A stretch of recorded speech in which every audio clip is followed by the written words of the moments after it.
C'est l'histoire d'un combat de titans. Un combat qui oppose le cachalot, l'un des plus grands prédateurs de la planète, au calamar géant, le diable des profondeurs. Le prédateur et sa proie. Une équipe de biologistes marins mène l'enquête. Il est parti. Leur mission? Découvrir comment à 400 mètres de profondeur, les cachalots chassent les calamars géants. Mais qu'est-ce qu'il fait? On est touché. Cette expédition ne sera pas de tout repos.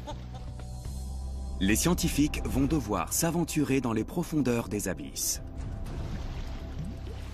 C'est la condition pour étudier cette traque hors du commun.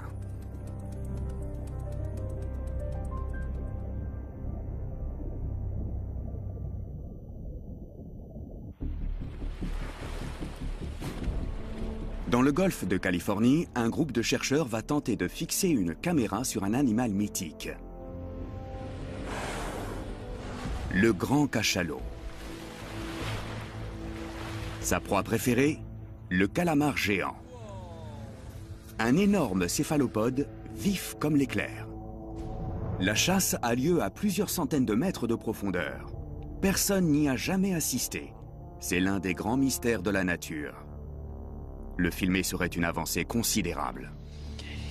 C'est bon, c'est bon, c'est bon. Avance un peu plus. Avance un peu plus. La tâche ne va pas être facile. Il faut que ça tienne.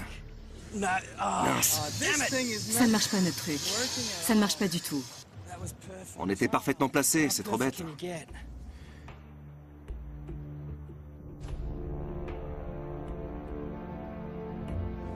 Diane Gendron étudie ces animaux depuis 1997. Elle en a identifié plus de 800. Il y a un tout petit et un adulte. Rendall Davis est expert en caméras et en capteurs marins. Il les arrime sur les cétacés pour découvrir leurs secrets. C'est comme lorsqu'on selle un cheval pour la première fois. C'est nouveau et ça l'effraie. Ryan Johnson est biologiste marin. C'est lui qui va attacher la caméra sur la perche. C'est sa première rencontre avec ce cétacé légendaire. Ce sont les plus grands prédateurs des océans. On a beaucoup de chance de pouvoir les approcher d'aussi près. Leur quête est aussi dangereuse que celle du capitaine Ahab dans l'histoire de Moby Dick d'Herman Melville.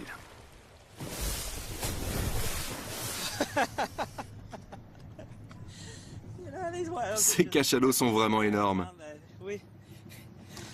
On se croit très fort, mais on n'a même pas réussi à en marquer un petit.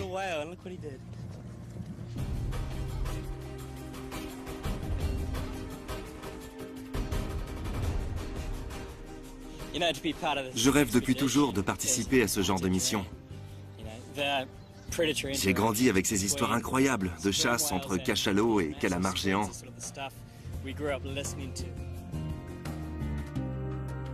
Le golfe de Californie est un vrai paradis pour les cétacés. Les recherches vont se concentrer autour d'une petite île, San Pedro Martyr. L'équipe a une semaine pour localiser et marquer à la fois les cachalots et les calamars géants.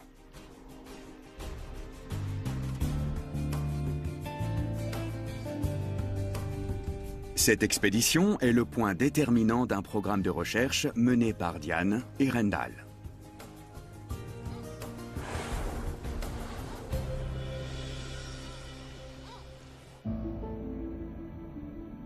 Il y a quelques mois, les scientifiques ont équipé 5 cachalots de capteurs électroniques. Ils ont enregistré leurs déplacements, la profondeur et la température de l'eau. C'est Bill Gilly qui a marqué plusieurs calamars géants. La compilation des données a fait surgir une énigme. Les céphalopodes passent toute la journée à 400 mètres de profondeur. Et le soir, ils remontent vers la surface. Les cachalots adoptent un autre comportement. Ils plongent de jour comme de nuit à cette profondeur. C'est leur zone de chasse.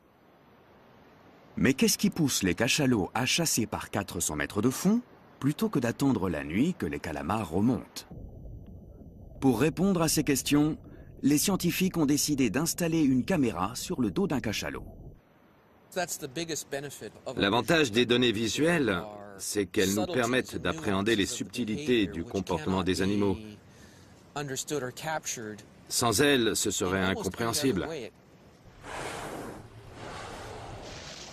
Rendall attend beaucoup de cette nouvelle technologie.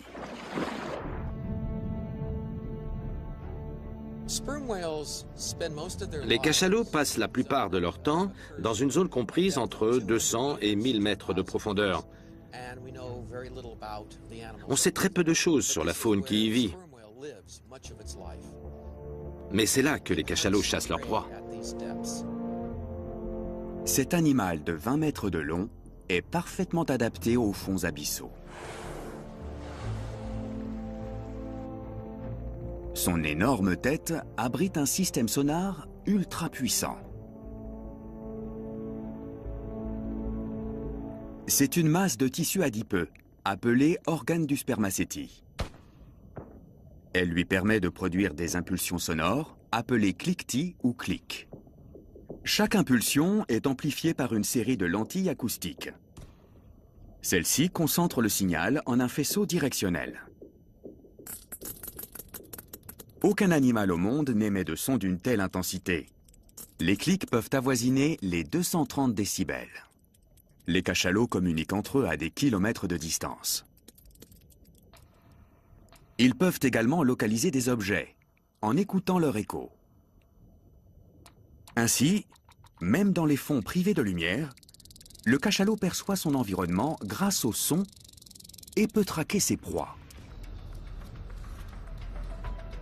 Le calamar est lui-même un prédateur hors pair. Il pèse en moyenne 50 kg pour 2 mètres de long.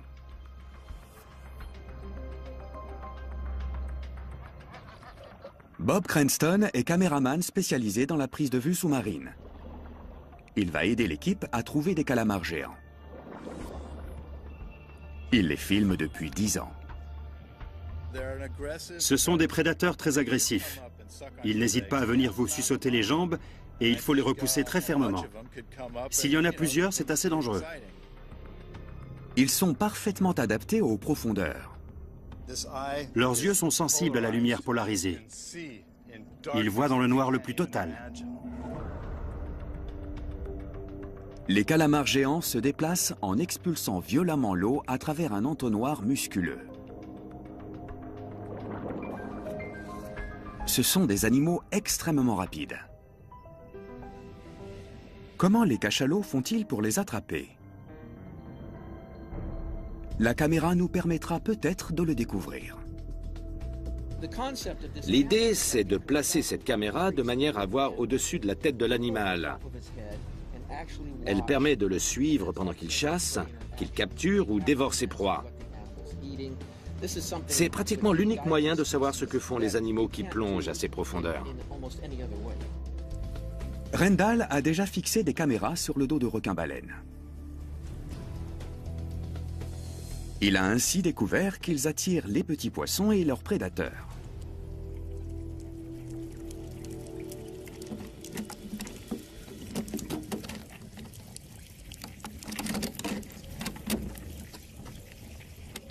La caméra est un concentré de technologie.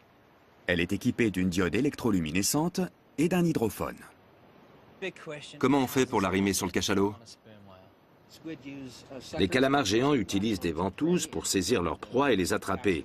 On utilise nous aussi des sortes de ventouses pour attacher notre matériel. C'est un peu l'arroseur arrosé. On va la coller sur notre proie. Oui. Cette approche n'a que des avantages. On obtient les données voulues sans blesser l'animal. Pour approcher les cétacés, il faut s'avancer en canot à moteur. En général, ils se déplacent en groupe. Il suffit d'en apercevoir un pour localiser tout un clan. 5 degrés à tribord, à 300 mètres. La ventouse et la caméra sont reliées par un câble. Elles sont fixées au bout d'une perche en fibre de carbone de 8 mètres de long. Ryan et Rendall vont guider la perche. Diane manœuvre le canot et Willem surveille la force d'aspiration de la ventouse. Il y en a 3 qui viennent de plonger. En voilà un, regardez ça. Lequel est le plus proche? L'équipe est tendue. Comment les cachalots vont-ils réagir? Sur le navire qui sert de base, le capitaine guette les cétacés. On a vu un cachalot émerger tout près, à tribord. En général, les cachalots restent 8 minutes en surface entre deux plongées. On va s'approcher doucement pour qu'ils s'habituent à nous, les suivre et puis tenter notre chance.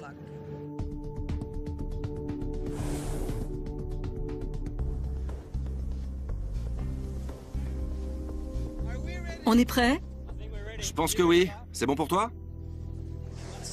Reste là. Attention à ne pas le toucher. Ne bouge pas. Il est parti. On n'a plus qu'à recommencer. Ce cachalot s'est vite échappé. Un autre sera-t-il moins timide? Un deuxième candidat émerge à 100 mètres de là.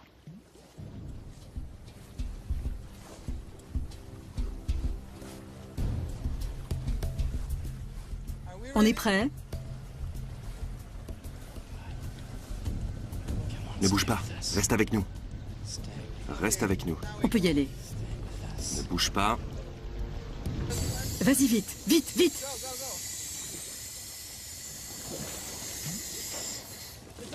Ça y est!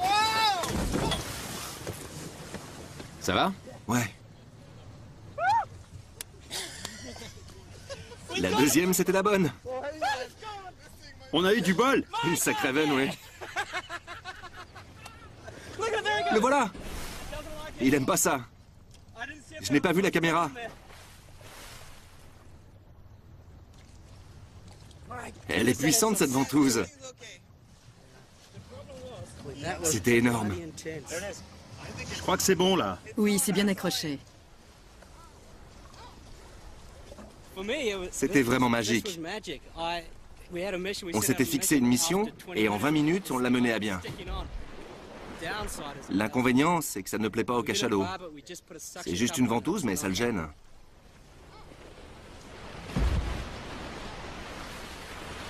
Oui, c'était un sacré stress. Quelques minutes plus tard, l'enthousiasme de l'équipe retombe. Le cachalot s'est débarrassé de la caméra. Là-bas, elle est revenue à la surface. Il va falloir vérifier son état et comprendre les raisons pour lesquelles elle s'est décrochée.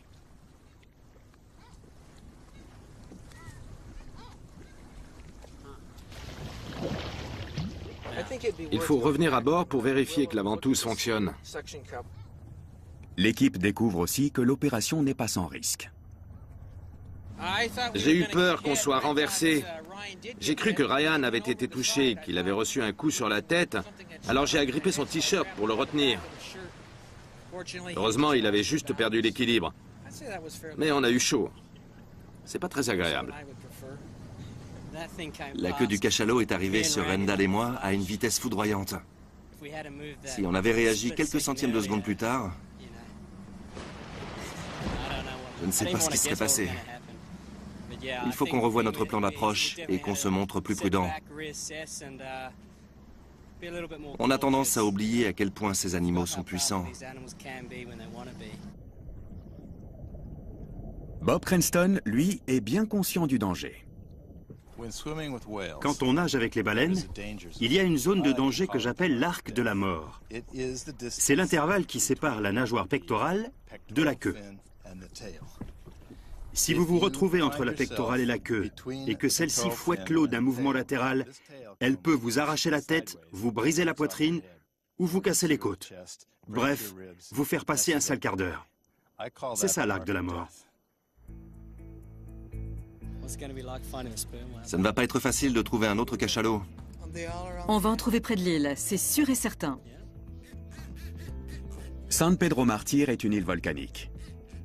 Les eaux qui l'entourent comptent parmi les plus riches du monde. Cet océan est très prolifique parce qu'il est froid. L'eau froide contient plus d'oxygène. En plus, le coefficient de marée est très puissant. Avec le mouvement de la mer, les nutriments sont remués 2 fois par jour.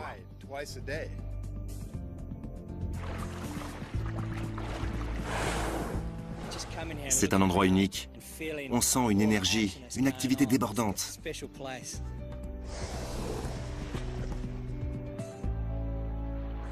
Le golfe de Californie abrite au moins 20 espèces de baleines et de dauphins. On peut y apercevoir de grands bancs de globicéphales ou baleines pilotes. Les baleines bleues et les baleines grises viennent se reproduire ici. Et les dauphins pullulent. Une aubaine pour les spécialistes des mammifères marins. Diane passe énormément de temps en mer. Elle cherche à comprendre la place des baleines dans cet écosystème. Ce sont des animaux gigantesques, mais on peut les approcher de très près. Ils tolèrent votre présence. Il est là, juste là. Vous le voyez? Regardez, on voit sa mâchoire inférieure. Elle est toute blanche. Il nous a aperçus à la dernière minute. Il a tourné et il a plongé, comme un gentil géant.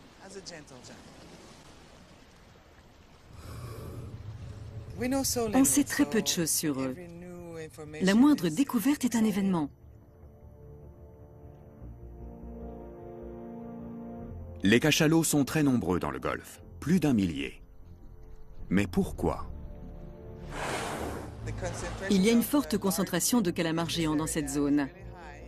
C'est sans doute pour cela qu'on trouve autant de cachalots dans le golfe.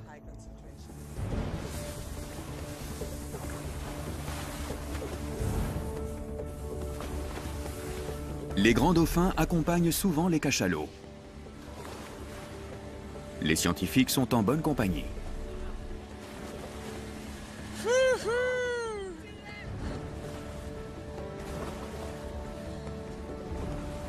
Il a fait un saut périlleux. Diane veut examiner la composition chimique de la peau des cachalots. Elle saura ainsi ce qu'ils mangent. C'est parfait là, c'est le bon moment. Les cachalots muent régulièrement. Ryan a de la chance. C'est lui qui va aller ramasser des échantillons de peau. C'est la première fois que je vais plonger avec des cachalots. Je suis très content, mais c'est quand même un peu angoissant. Ce sont de gros animaux.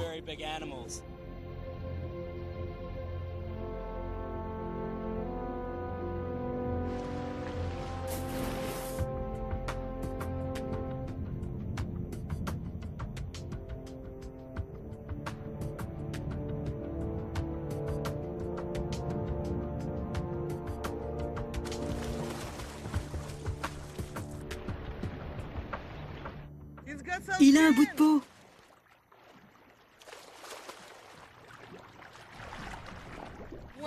Et un gros morceau en plus. C'est formidable, Ryan. Je l'ai approché par derrière. C'était super. C'est parfait. Parfait.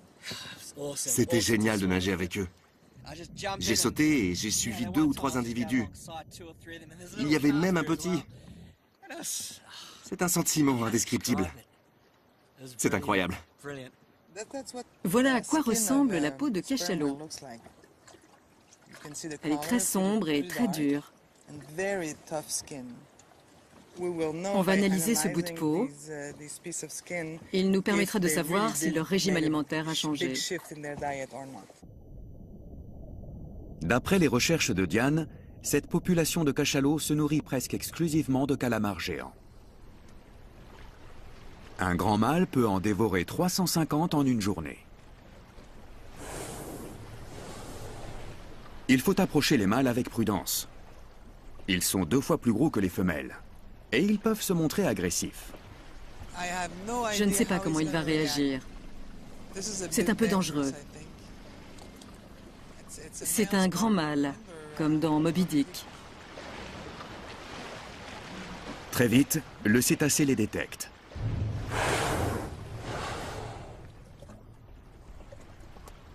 Et à la différence des candidats précédents, il n'a pas peur. Au contraire, il les toise.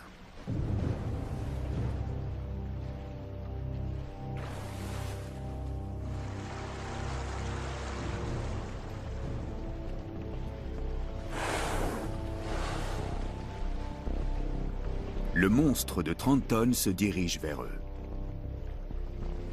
Qu'est-ce qu'il va faire? On te regarde, c'est tout. C'est un grand individu. Il mesure plus de 20 mètres de long. Les scientifiques peuvent admirer son énorme tête carrée.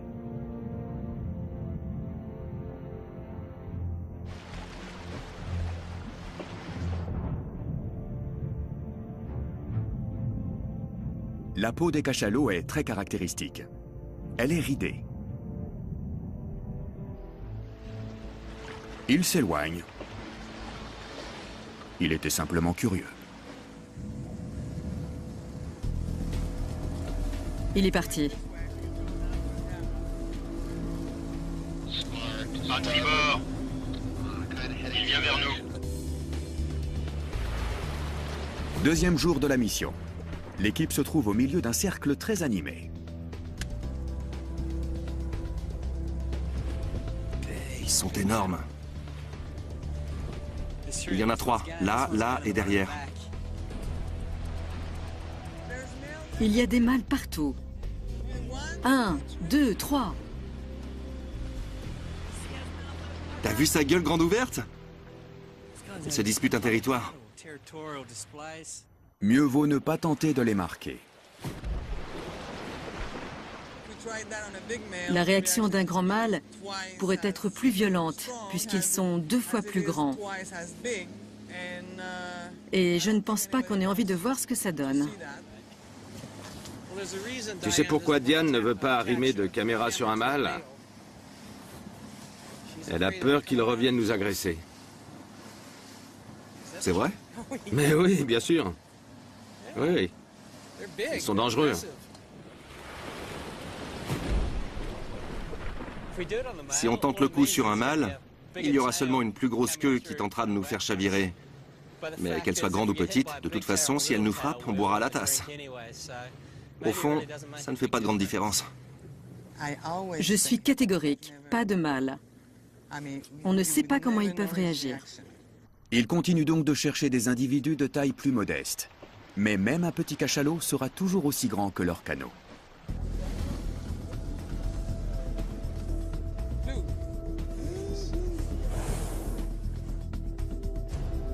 Tu es prêt?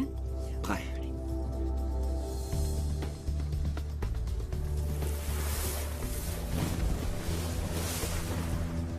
Il faut tenter notre chance. On a loupé notre coup. On y retourne. On va chercher un autre groupe. Au moins, ils ne reviennent pas nous attaquer. La ventouse est moins agressive qu'un harpon. Mais elle est beaucoup plus difficile à fixer au dos de l'animal. Il va plonger.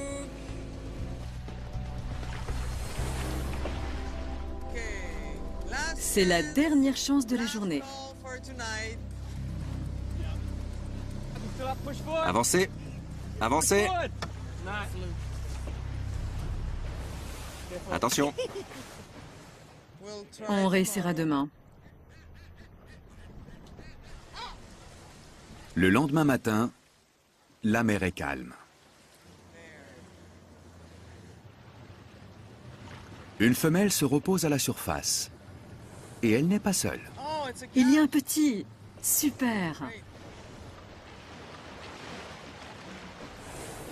La mère se prépare à plonger.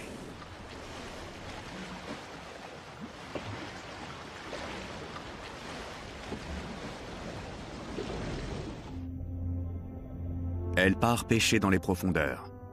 Son petit va rester seul pendant une quarantaine de minutes. C'est une chance pour l'équipe. Les petits cachalots sont souvent curieux et joueurs. Leur instinct les pousse à suivre tout ce qui ressemble de près ou de loin à un cachalot adulte.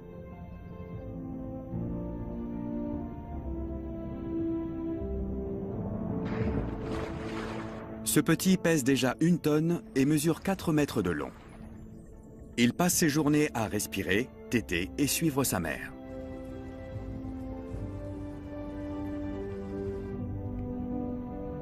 La mère et son petit rejoignent maintenant le groupe. Mais il se produit quelque chose d'inhabituel. Les cachalots se rapprochent pour nager de concert. Diane a déjà vu ce type de comportement. En voilà un autre. Ils vont se grouper pour nager tous ensemble. C'est une façon de se retrouver. C'est un moment privilégié.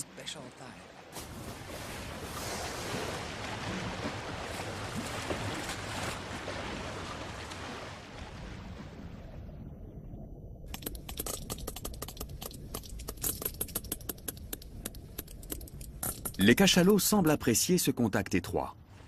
Ils roulent les uns sur les autres. C'est un véritable concert de clics. L'un de ces sons s'appelle coda. Ce sont des séquences de 3 à 20 clics. Ils servent à communiquer avec les autres membres du groupe. Un cachalot entend un son et le répète aussitôt.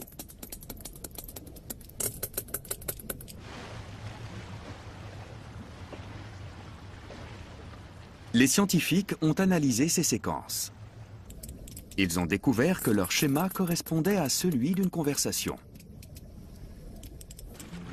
Que se disent-ils? On l'ignore encore. Ils ont envie de jouer. Regardez-les.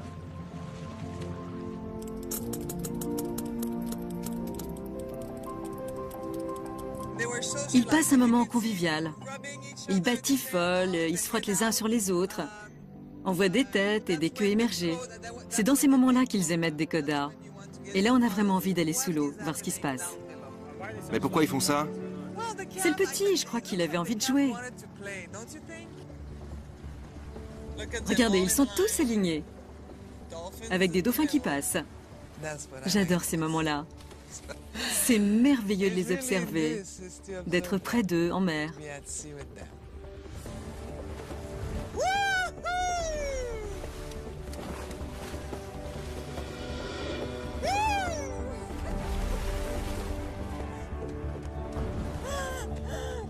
C'est le bonheur ce matin. Après 5 jours de pratique, l'équipe a mis au point une méthode d'approche efficace. Attends. Reste à trouver le bon cachalot. Plus près de la tête, encore. Non. Allez!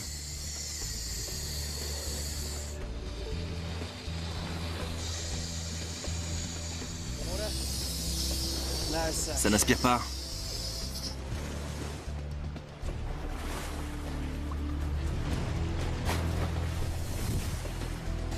Ça y est! Non, elle s'est détachée. Mince. L'équipe est fatiguée. La perche elle-même commence à montrer des signes de faiblesse. Elle est cassée.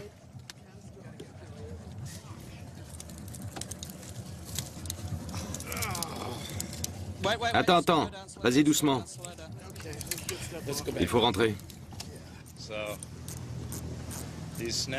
Ces cachalots ont cassé ma perche en fibre de carbone. C'est assez impressionnant parce que c'est vraiment difficile à casser. Maintenant, la perche ne fait plus 8 mètres, mais 6. Ça veut dire que Ryan sera encore plus près de l'arc de la mort. Et il ne sait même pas ce que c'est. La perche brisée n'est pas la seule surprise de la journée. Il se passe quelque chose près de la surface. Des centaines de mouettes plongent dans l'eau. C'est un immense banc de sardines. Bob veut filmer cette intense activité. C'est une aubaine. Il y a des chances qu'ils disparaissent à notre arrivée. Mais si on arrive à temps, je pourrais peut-être faire quelques plans.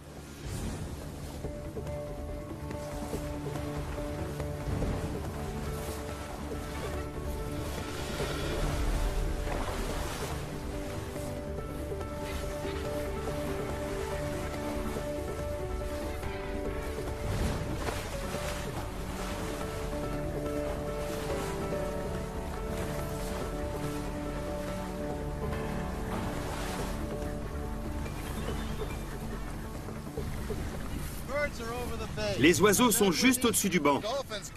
Quand les dauphins vont arriver, ils vont faire remonter les sardines et les mouettes auront leur chance. Nous aussi, peut-être, si on est assez rapide. Ils vont passer près de nous à 100 à l'heure.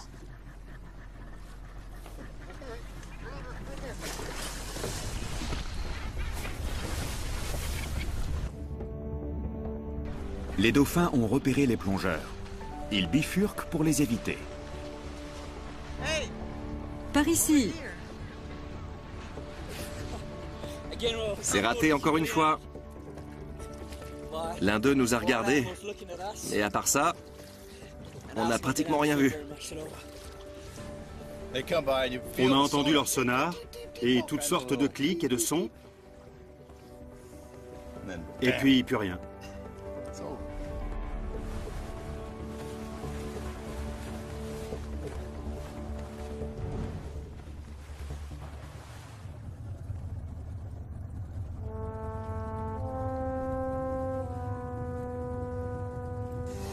La nuit tombe.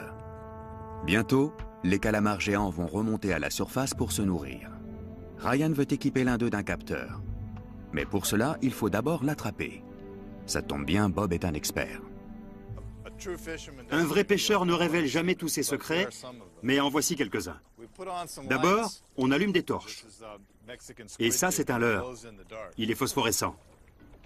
Tu la charges à la lumière? Oui, on la charge à bloc et on la met à l'eau. Et voilà le bout de la ligne. Prends-la. Super. C'est ainsi que les Mexicains pêchent le calamar. Les calamars géants vivent dans les abysses. Même les plongeurs les plus expérimentés ne peuvent descendre à de telles profondeurs. La nuit, ils remontent en vaste banc de parfois plus d'1 millier d'individus.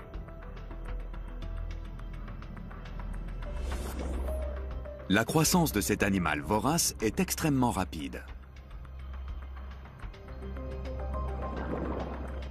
Bob s'est rendu compte qu'il était aussi très curieux. Ces calamars géants sont des machines à manger. Ils dévorent des poissons ou même leurs congénères. Bref, tout ce qui leur tombe sous les tentacules.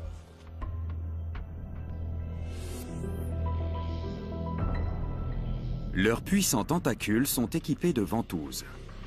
Elles servent à attraper les proies et à les goûter. Les poissons sont souvent gluants. Pour les attraper, il faut une arme fatale. Et ces ventouses sont pourvues de petites dents à l'intérieur. Et au milieu des tentacules, une bouche coupante qui déchire les proies.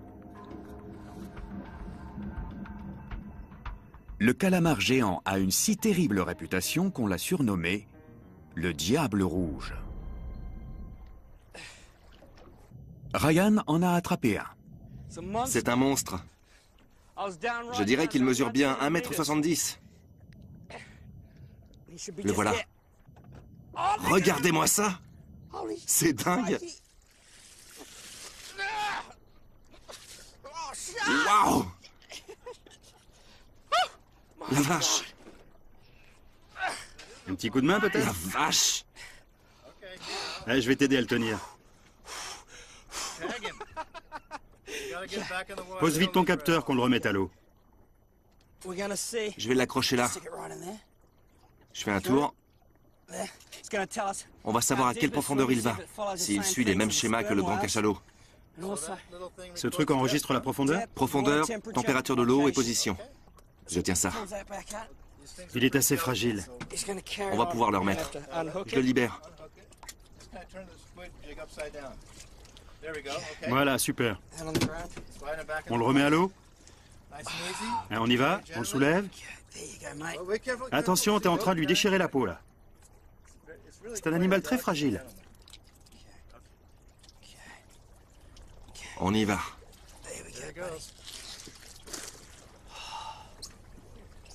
Allez, c'est parti. Il ondule, c'est bon.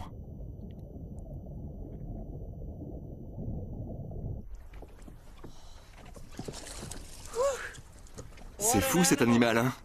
C'est beau, hein? Quelle bête! Le calamar géant retourne tout droit vers les eaux froides des profondeurs. Il est adapté aux très hautes pressions. En surface, il est bien moins à l'aise. Ce premier succès encourage l'équipe. Elle est déterminée à marquer un cachalot. Même avec une perche raccourcie. Le canot est entouré de mâles. Chacun d'eux tente d'approcher un groupe de femelles. Dans ce genre de situation, il arrive qu'ils se battent. On y va tout doucement.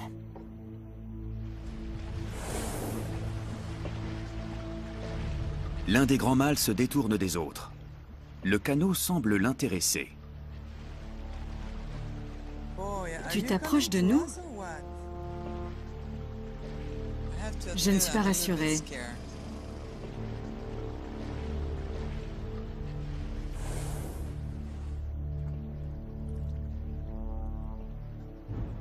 Il vient droit sur nous.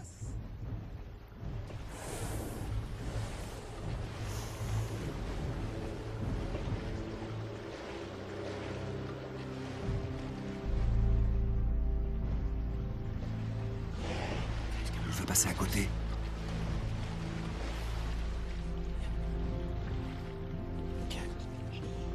Aïe, aïe, aïe. Ah non, mon Dieu. Oh. Mais qu'est-ce qu'il fait? Il nous a touchés. Non, non, non, ça va. Ça va? Il nous dit de nous éloigner, de partir, c'est tout. Il marque son territoire. Exactement. La queue est sous le canot. Ça t'est déjà arrivé? Non, mais j'en avais entendu parler. T'en avais entendu parler? Oui, mon Dieu. C'était incroyable. C'est fou, il s'est approché et nous a poussés doucement, comme pour nous dire « restez à distance ». Il n'y a rien d'autre à dire.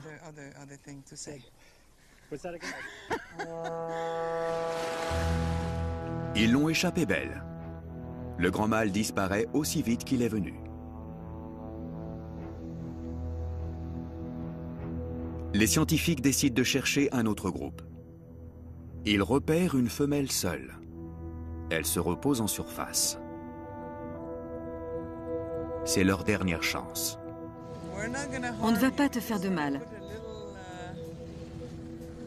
On va juste te mettre une petite ventouse sur la tête.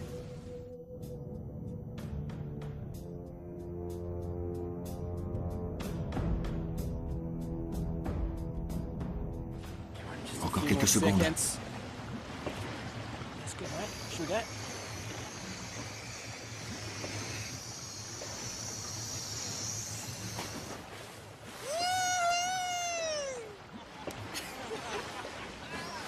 Elle n'est pas contente. Ça a super bien marché. On a trouvé le bon cachalot au bon moment. C'était très facile. Ce cachalot ne s'y attendait pas. C'est le premier de la journée. Avec un gentil géant, c'est facile. Mais quand on essaie plusieurs fois et que ça ne marche pas, c'est rageant. Mais là, ça ne s'est pas décroché. Ouais, c'est génial. Bon, qu'est-ce qu'on fait maintenant, Rendal? On en équipe un autre. Non, avant ça, il faut localiser cette caméra. Elle a un émetteur satellite et radio. On pourra la récupérer dès qu'il remontera, d'ici 24 heures.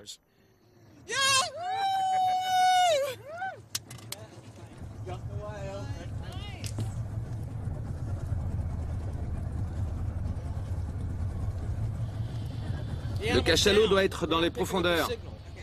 Rendal guette le signal radio.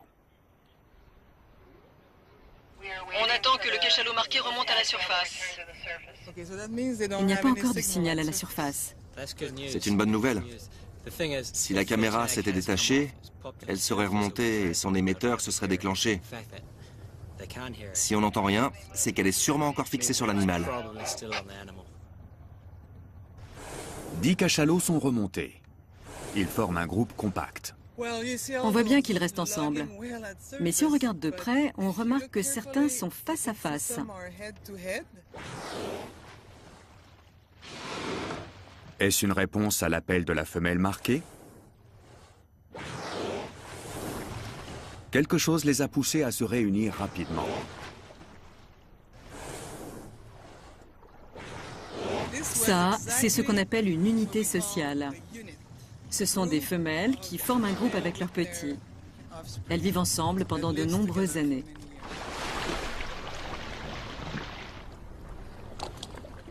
Quelques minutes avant le coucher du soleil, Diane repère la caméra. Là-bas. Ouais, je la vois. Elle est juste là. Elle s'est décrochée du cachalot.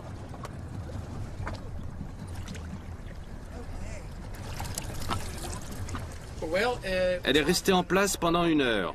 Pour un premier essai, je suis plutôt satisfait. Quand ça marche, on est à la fois heureux et surpris.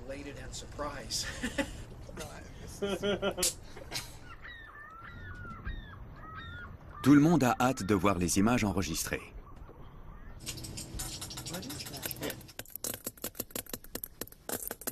Les données indiquent que la femelle a plongé à 300 mètres. Elle s'est déplacée à une vitesse de 3 km/h. La diode illumine le plancton qu'elle a croisé en chemin. L'écran est quasiment noir. Mais l'hydrophone a enregistré une foule de sons. Une chose est sûre, ces sons sont des codas. Ce ne sont pas de simples clics. Les codas permettent aux cachalots de communiquer entre eux.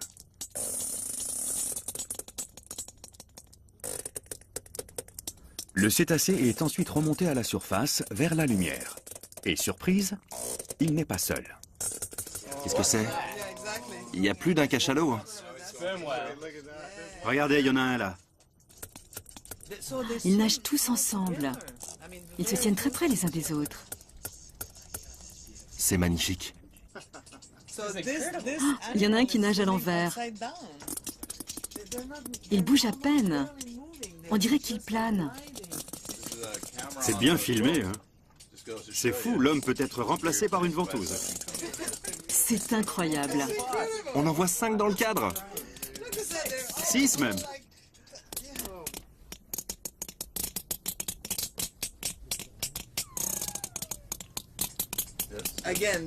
Et encore des codas. Ils se sont rapprochés parce que cette femelle a un problème. Ils sont venus pour l'aider.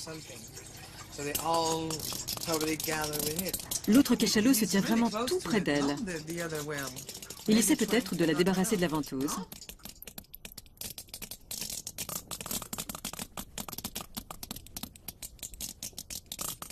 La caméra a eu le temps de filmer 1 heure.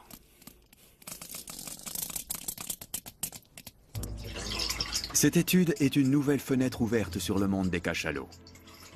À l'avenir, ce dispositif permettra de les accompagner dans les profondeurs. Je pense que le groupe escorte le cachalot que nous avons marqué. La femelle a dû être surprise. Elle a envoyé des codas aux autres pour leur dire qu'elle avait quelque chose sur le dos. Les images montrent un groupe uni. Les cachalots se portent mutuellement secours et communiquent en permanence. Elles montrent aussi que les cachalots chassent dans l'obscurité totale. Ils se servent de leur puissant système d'écolocalisation. Mais pourquoi chassent-ils de nuit dans les profondeurs alors que les calamars géants sont en surface? L'équipe a maintenant une petite idée sur la question. Elle a reconstitué la traque à partir de toutes les données collectées sur les cachalots et les calamars géants. Voici ce qui se passe. 18 heures. Les cachalots sont en surface. Ils se reposent et accumulent de l'oxygène dans leurs muscles. Bientôt, ils seront prêts à plonger. À 400 mètres de profondeur, une colonne de calamars géants est en train de remonter à la surface. C'est là que se trouve leur proie, les poissons. Chaque nuit, les poissons des profondeurs remontent pour se nourrir de plancton.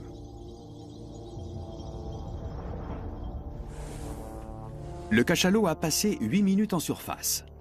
Il prend sa respiration et plonge. Il descend droit vers les abysses.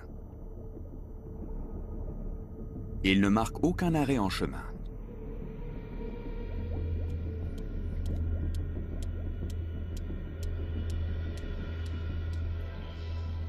Près de la surface, les calamars géants chassent les poissons. C'est une activité épuisante car ils supportent mal cette eau trop chaude pour eux.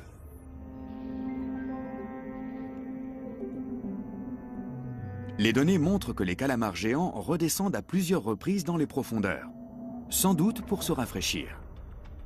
Ils reprennent des forces avant une nouvelle incursion à la surface. C'est là que les cachalots les attendent. Les capteurs montrent qu'ils patrouillent dans cette zone à 400 mètres de profondeur. Ici, le taux d'oxygène est extrêmement bas. Il n'est que de 10% par rapport à la surface. Et c'est un problème pour les calamars géants.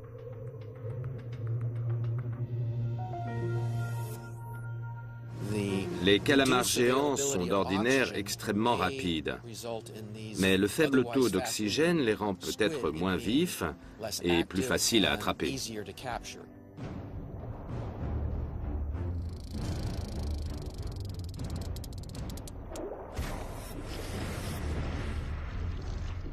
Les cachalots s'attaquent donc à eux quand ils sont les plus vulnérables.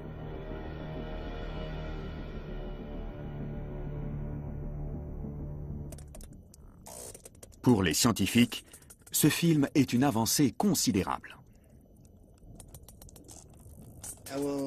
Je vais conserver cette vidéo. Je vais la regarder encore et encore. Je suis bluffé par ce qu'on a recueilli. Je ne m'attendais pas à voir autant de choses. En regardant ces images, on se rend bien compte que ces animaux essaient de s'entraider. Ils forment une véritable famille.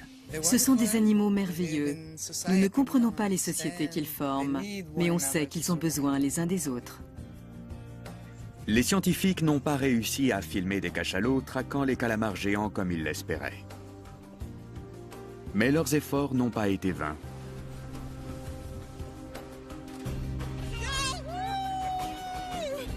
Leurs images sous-marines témoignent de l'incroyable solidarité de ces grands mammifères.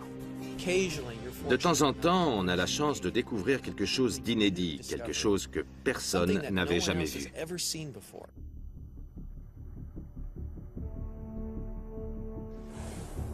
Un jour, peut-être, des caméras parviendront enfin à filmer cet incroyable combat abyssal entre cachalots et calamars géants. Mais pour l'instant, son déroulement demeure un mystère.